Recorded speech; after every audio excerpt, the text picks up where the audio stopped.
Hi everyone, welcome to intent hour. ఈరోజు మనం squid proxy గురించి తెలుసుకుందాం. సో ఈరోజు మనం స్క్విడ్ ప్రాక్సీని ఇన్స్టాల్ చేసి మన నెట్వర్క్కి కంట్రోల్డ్ ఇంటర్నెట్ ఎలా ఇవ్వాలో, బిఫోర్ దట్ ప్రాక్సీ అంటే ఏంటి, అది ఎలా వర్క్ అవుతుందో చూద్దాం మనం. Okay, first of all proxy అంటే ఏంటంటే జనరల్గా మనం ఏంటంటే రెగ్యులర్గా ఇంటర్నెట్ని డైరెక్ట్గా ఏంటంటే త్రూ రౌటర్ని యూజ్ చేస్తుంటాం. ఒక రౌటర్ ఉంటుంది, దాని నుంచి మనం కనెక్ట్ అయ్యి ఇంటర్నెట్ని యూజ్ చేస్తూ ఉంటాం. బట్ ఆర్గనైజేషన్ అంటే పెద్ద పెద్ద కంపెనీస్లో లేకపోతే స్కూల్స్, ల్యాబ్స్ ఇలాంటి వాటిలో ఏంటంటే మన సిస్టమ్కి వచ్చే ఇంటర్నెట్ ఏంటో మనం కంట్రోల్ చేయాల్సి ఉంటుంది. ఒక్కొక్క సిస్టమ్కి ఎంత బ్యాండ్ విడ్త్ తీయాలి, ఇలాంటివన్నీ మనం కంట్రోల్ చేయాల్సి ఉంటుంది. కొన్నిసార్లు ఫర్ ఎగ్జాంపుల్ ఒక కాలేజ్ అనుకోండి, దీంట్లో ఫేస్బుక్, ఇన్స్టాగ్రామ్ ఇలాంటివి రన్ కాకూడదు, బ్లాక్ అవ్వాలి. సో ఇలా మనం ఏంటంటే పర్టికులర్ వెబ్సైట్స్ని కూడా మనం కంట్రోల్ చేయాల్సి ఉంటుంది. ఇలాంటి సిచ్యువేషన్స్లో ఏంటంటే మనం ప్రాక్సీని కాన్ఫిగర్ చేస్తాం అనమాట. ఇప్పుడు ఇంటర్నెట్ వచ్చేటప్పుడు ఇప్పుడు మీరు ఏంటంటే వైఫైని యూజ్ చేసుకొని ఇంటర్నెట్ని యూజ్ చేస్తున్నారు. సో దీంట్లో ఏం జరుగుతుందంటే బ్యాక్గ్రౌండ్లో నాటింగ్ జరుగుతుంది, నెట్వర్క్ అడ్రస్ ట్రాన్స్లేషన్ అనే ప్రాసెస్ జరుగుతుంది. దానివల్ల ఏంటంటే ప్రతి సిస్టమ్ కనెక్ట్ అయ్యి వస్తుంది. ప్రీవియస్గా ఒక 10-20 years బిఫోర్ ఏంటంటే ఇంటర్నెట్ రౌటర్స్లో నాట్ని ఇంట్రడ్యూస్ చేసే బిఫోర్ ఏంటంటే డైరెక్ట్గా ప్రాక్సీని యూజ్ చేసేవాళ్ళు. అంటే ఏంటంటే ఇంటర్నెట్ నుంచి ఒక ప్రాక్సీ సర్వర్ కనెక్ట్ అయ్యి ఆ సర్వర్కి ఏంటంటే టోటల్ నెట్వర్క్లో ఉన్న ప్రతి ఒక్క సిస్టమ్ కనెక్ట్ అయ్యి ఇంటర్నెట్ని యూజ్ చేసుకునేది. సో ఇంత ప్రీవియస్ టెక్నాలజీ అంటే ఇది చాలా ఓల్డ్ టెక్నాలజీ. బట్ స్టిల్ మనం ఇప్పుడు ఎందుకు డిస్కస్ చేస్తున్నామంటే మనం ఇప్పుడు యూజ్ చేయబోయే ప్రాక్సీ సర్వర్ వచ్చేసి స్క్విడ్ ప్రాక్సీ. ఓకే, ఈ స్క్విడ్ ప్రాక్సీకి ఉన్న స్పెషాలిటీ ఏంటంటే ఈ ప్రాక్సీ సర్వర్లో క్యాష్ చేయగలుగుతుంది, వెబ్ని క్యాష్ చేయగలుగుతుంది. వెబ్ క్యాషింగ్ అంటారు. దాని అర్థం ఏంటంటే ఫర్ ఎగ్జాంపుల్ ఈ సిస్టమ్ ఒక సెంటోస్ వెబ్సైట్కి వెళ్ళి లేకపోతే ఏదైనా ఒక పర్టికులర్ ఫైల్ని డౌన్లోడ్ చేసుకుందాం అనుకోండి, అది ఈ ప్రాక్సీ సర్వర్లో ఏమవుతుందంటే క్యాష్లో సేవ్ అయి ఉంటుంది. దానివల్ల ఏమవుతుందంటే అదే పర్టికులర్ కంటెంట్ని మల్టిపుల్ సిస్టమ్స్ క్వైర్ చేసినా కానీ ఏమవుతుందంటే అది మళ్ళీ ఇంటర్నెట్కి వెళ్ళి ఆ పర్టికులర్ ఫైల్ని డౌన్లోడ్ చేయదనమాట. అదేం చేస్తుందంటే లోకల్గా ఉన్న ప్రాక్సీ క్యాషీ నుంచి అదేంటంటే ఈ మిగతా సిస్టమ్స్కి ఆ పర్టికులర్ కంటెంట్ని డౌన్లోడ్ చేసిస్తుంది అనమాట. దానివల్ల ఏమవుతుందంటే ఫస్ట్ ఆఫ్ ఆల్ మనకి బ్యాండ్ విడ్త్ అనేది సేవ్ అవుతుంది. బ్యాండ్ విడ్త్తో పాటు ఏంటంటే అనోనిమిటీ కూడా ఉంటుంది. అనోనిమిటీ ఏంటంటే జనరల్గా మీరు డైరెక్ట్గా ఈ ఫర్ ఎగ్జాంపుల్ ఇక్కడ ప్రాక్సీ సర్వర్ లేదు అనుకోండి, డైరెక్ట్గా కనెక్ట్ అయ్యారనుకోండి, ఈ సిస్టమ్ యొక్క మెటా డేటా మొత్తం ఏంటంటే త్రూ నెట్వర్క్ తెలిసిపోతుంది అనమాట. ఎవరెక్కడి నుంచో కనెక్ట్ అయ్యారన్న విషయం మొత్తం అర్థమవుతుంది అనమాట. ఇఫ్ యూ యూజ్ ప్రాక్సీ ఏమవుతుందంటే ఈ ప్రాక్సీ యొక్క మెటా డేటా మాత్రమే ఎక్స్పోజ్ అవుతుందన్నమాట. అది కాకుండా క్యాషింగ్ వల్ల ఇంకో ప్లస్ పాయింట్ ఏమవుతుందంటే మనం యూజ్ చేసే లేకపోతే మనం క్వైర్ చేసే డేటా ప్యాచెస్ని కానివ్వండి లేకపోతే ఫైల్స్ కానివ్వండి అవన్నీ ఏంటంటే త్వరగా డౌన్లోడ్ అవుతాయి. ఫర్ ఎగ్జాంపుల్ ఇక్కడ ఒక ఫైల్ డౌన్లోడ్ అవడానికి ఒక ఫస్ట్ సిస్టంలో ఫైల్ డౌన్లోడ్ అవడానికి 10 minutes పట్టింది అనుకోండి, అదే ఫైల్ ఇంకో సిస్టమ్ డౌన్లోడ్ చేయడానికి విత్ మినిట్స్లో డౌన్లోడ్ అయిపోద్ది. వై? బికాస్ ఏంటంటే లోకల్ ప్రాక్సీ క్యాష్లో ఆల్రెడీ ఎగ్జిస్టెన్స్లో ఉంది కాబట్టి. దీనివల్ల ఏంటంటే బ్యాండ్ విడ్త్ బాగా సేవ్ అవుతుంది. యాజ్ వెల్ ఏంటంటే డేటా త్వరగా ట్రాన్స్ఫర్ కూడా అవుతుంది అనమాట. సో అది కాకుండా ఏదైనా పర్టికులర్ వెబ్సైట్ని మీరు బ్లాక్ చేయాలనుకున్నా మనం ఏంటంటే ఈ ప్రాక్సీ సర్వర్లో బ్లాక్ చేసుకోవచ్చు అనమాట. ప్రాక్సీ వల్ల ఇంకో యూస్ ఏంటంటే ఇన్ కేస్ మీరు ఒక పర్టికులర్ సిస్టమ్కి ఇంత బ్యాండ్ విడ్త్ని అలొకేట్ చేయాలి, ఫర్ ఎగ్జాంపుల్ 1 MBps మాత్రమే అలొకేట్ చేయాలనుకుంటే మీరు ఈ స్క్విడ్ ప్రాక్సీలో కాన్ఫిగర్ చేసుకోవచ్చు అనమాట. లేదు ఈ ల్యాప్టాప్కి ఓన్లీ ఒక 2 MBps ఇవ్వాలి, లేదు 512 kbps మాత్రమే ఇవ్వాలి అనుకున్నా కానీ మనం ఏంటంటే ఇక్కడ ఇచ్చే ఎంట్రీస్ని బట్టి బ్యాండ్ విడ్త్ ఇక్కడ కంట్రోల్ అవుతుంది. ప్లస్ ఇంకో అడ్వాంటేజ్ ఏంటంటే ఎవరు ఏ వెబ్సైట్ని విజిట్ చేశారు అంటే ఒక్కొక్క పర్టికులర్ ఐపీ యొక్క వెబ్ యాక్టివిటీని మనం ఇక్కడ నుంచి లాగ్ ఫైల్ నుంచి మనం చూసి చెక్ చేసి అనలైజ్ చేయొచ్చు అనమాట. ప్రతి ఇండివిజువల్ యూజర్ యొక్క వెబ్ యాక్టివిటీ ఏంటి, ఎలా ఉంది, మెలీషియస్ వెబ్సైట్స్ ఏమైనా ఉన్నాయా, ఇలాంటివి కూడా ఏంటంటే మనం ఇక్కడ ఉన్న లాగ్ యాక్సెస్ ద్వారా మనం అనలైజ్ చేయొచ్చు అనమాట. సో ఇది స్క్విడ్ ప్రాక్సీ వల్ల ఉన్న అడ్వాంటేజెస్. సో ఇప్పుడు మనం ఇన్స్టాల్ చేసి కాన్ఫిగర్ చేసి చూద్దాం. స్క్విడ్ ప్రాక్సీ ఇన్స్టాల్ చేయడానికి మెయిన్ ప్యాకేజ్ వచ్చేసి DNF ఇన్స్టాల్ స్క్విడ్ అనే సింగిల్ ప్యాకేజ్ ఇన్స్టాల్ చేస్తే సరిపోతుంది అనమాట.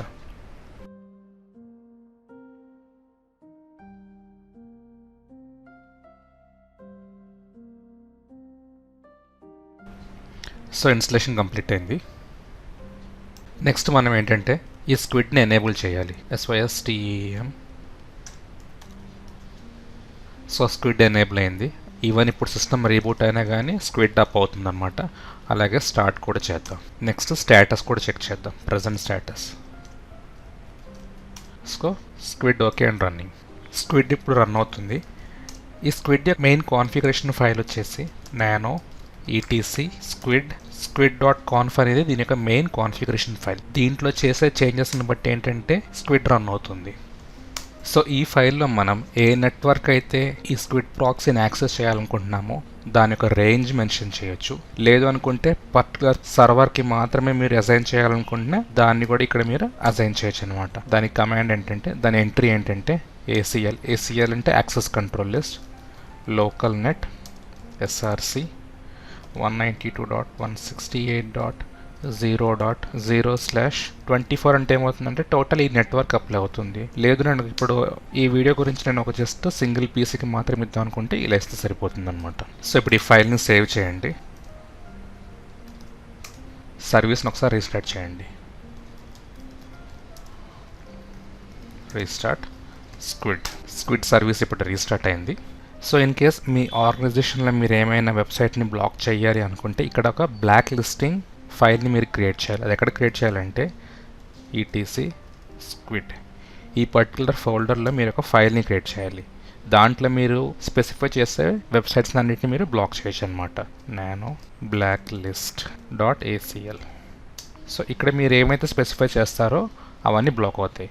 నేను ఇప్పుడు ప్రజెంట్ ఒక చిన్న ఎగ్జాంపుల్ కోసం instagram.com అంటున్నాను. జస్ట్ ఒక ఎగ్జాంపుల్కి కంట్రోల్ ఎక్స్. సో నెక్స్ట్ మీరు ఏం చేయాల్సిందంటే, సో మీరు ఇక్కడ క్రియేట్ చేసిన ఫైల్ని ఏంటంటే ఈ కాన్ఫిగరేషన్ ఫైల్లో మీరు స్పెసిఫై చేయాలి. ఈ పర్టికులర్ ఫైల్ ఎక్కడ ఉంది అన్న విషయాన్ని మీరు స్పెసిఫై చేయాలన్నమాట. సో ఆ లైన్స్ ఏంటంటే, ఆ ఎంట్రీస్ ఏంటంటే ACL bad URLs destination domain. So ఆ పర్టికులర్ ఫైల్ ఎక్కడుందో దాని యొక్క పాత్ అనమాట. ETC squid blacklist.acl. Second line వచ్చేసి దాని యొక్క HTTP యాక్సెస్ని డినే చేసే విధంగా.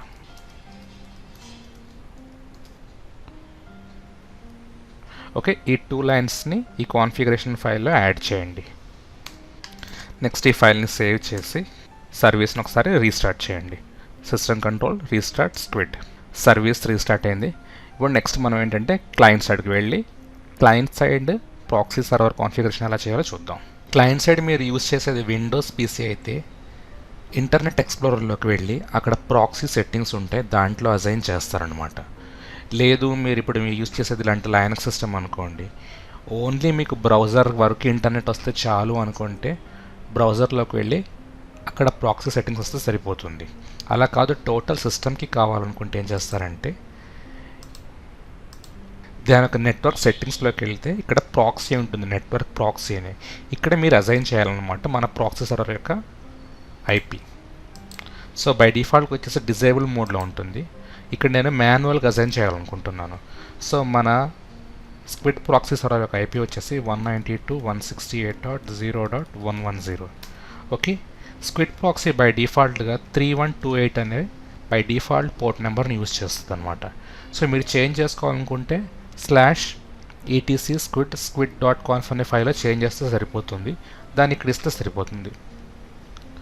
ఓకే, సో ఇప్పుడు ఏంటంటే మనం ప్రాక్సీని అసైన్ చేసాము. అలాగే మీకు ఇక్కడ ఐపీ సెట్టింగ్స్ చూపిస్తాను చూడండి. ఇక్కడ డిఎన్ఎస్ అసైన్ చేయబడలేదు, ఎందుకంటే ఇది త్రూ ప్రాక్సీ వెళ్తుంది కాబట్టి దీనికి డిఎన్ఎస్ అవసరం లేదు. ఓన్లీ గేట్వే ఐపీ ఇస్తే సరిపోతుంది. సో మీకు బ్రౌజర్లోకి ఇంటర్నెట్ కావాలి అనుకుంటే ఏంటంటే బ్రౌజర్ సెట్టింగ్స్లోకి వెళ్ళి మీరు అక్కడ ప్రాక్సీ సెట్టింగ్స్ ఇవ్వాలన్నమాట. సో మీరు సెట్టింగ్స్లోకి వెళ్ళి ప్రాక్సీ అని సెర్చ్ చేస్తే సరిపోతుంది.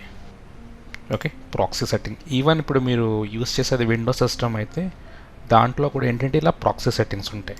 సో మాన్యువల్ సెట్టింగ్స్ 192.168.0.110 మన ప్రాక్సీ సర్వర్, 3128 అనేది దాని యొక్క port number. Even HTTPS connections కూడా అదే ప్రాక్సీ సర్వర్ని యూజ్ చేయమని చెప్పి ఇక్కడ టిక్ పెడుతున్నాం అనమాట. లేదు మీకు సపరేట్గా మీరు HTTPS కాన్ఫిగర్ చేస్తుంటే దాన్ని ఐపీ ఇవ్వచ్చు. నేను రెండింటికి సేమ్ వేస్తున్నాను. ఓకే, సో ఇప్పుడు ఏంటంటే మనం ఈ ఫైర్ ఫాక్స్ బ్రౌజర్కి స్క్విడ్ ప్రాక్సీస్ ఐపీ అసైన్ చేస్తాను. ఇప్పుడు చెక్ చేద్దాము. సో యూట్యూబ్ సో చూడండి యూట్యూబ్ వచ్చింది. ఓకే, అలాగే మీకు గుర్తుందో లేదో మనం అక్కడ బ్లాక్ లిస్ట్ ఫైల్లో ఇన్స్టాగ్రామ్ని బ్లాక్ చేసాం. అది వస్తుందో లేదో చెక్ చేద్దాం ఒకసారి. instagram.com చూసారు, ఇక్కడ ఏమొస్తుంది ఎర్ర అంటే the proxy server is refusing the connections అని వస్తుంది. ఓకే, సో ఇప్పుడు మీకు అర్థమై ఉంటుంది మీరు కావాలనుకుంటే ఎటువంటి వెబ్సైట్నైనా మనం బ్లాక్ చేయొచ్చు అని. మీరు ఈ నెట్వర్క్లోను లేదా ఫైర్ ఫాక్స్ ప్రాక్సీ సెట్టింగ్స్లో ఇచ్చినంత మాత్రాన టెర్మినల్లోకి ఇంటర్నెట్ అనేది రాదనమాట. చెక్ చేసి చూడండి ఒకసారి. ఫర్ ఎగ్జాంపుల్ ఎన్మ్యాప్ని డౌన్లోడ్ చేయాలనుకుంటే చూడండి మీకు ఎర్రర్ వస్తుంది. చూసారా, ఎందుకంటే దాని రెపోజిటరీస్ రిజాల్వ్ అవ్వలేకపోతున్నాయి. ఇది రెక్టిఫై చేయడానికి ఏం చేయాలంటే నానో ఈటీసీ dnf.conf వెళ్ళి ఇక్కడ మీరు ఒక లైన్ యాడ్ చేయాలి, ఒక entry proxy equal to http://192.168.0.110:3128. So ఈ ఎంట్రీ ఇవ్వాలన్నమాట ఇక్కడ. తర్వాత సేవ్ చేయండి, ఎగ్జిట్. సో ఇప్పుడు ఈ కమాండ్ ట్రై చేసి చూడండి.